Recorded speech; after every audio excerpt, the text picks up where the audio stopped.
Ciao, buongiorno.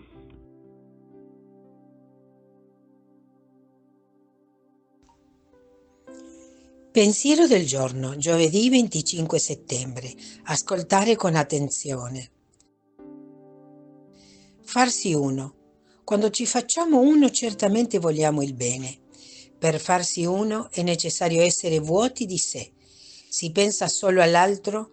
Inoltre non possiamo permetterci di pensare alle risposte da dare o alle azioni da compiere, mentre amiamo ascoltando il prossimo.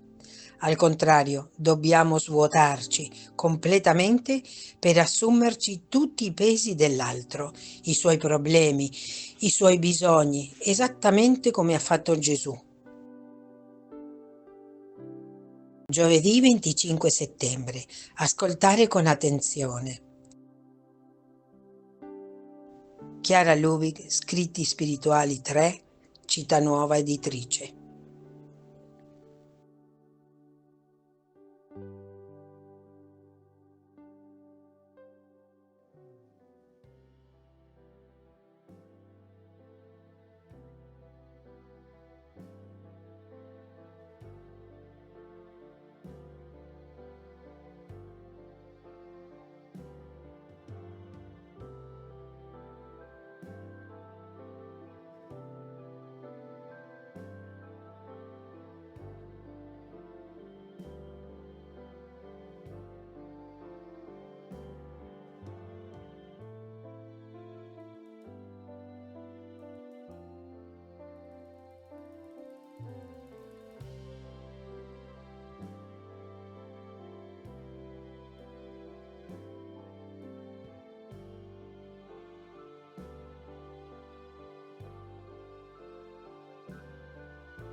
Ti aspettiamo anche domani. Abbracci e cordiali saluti.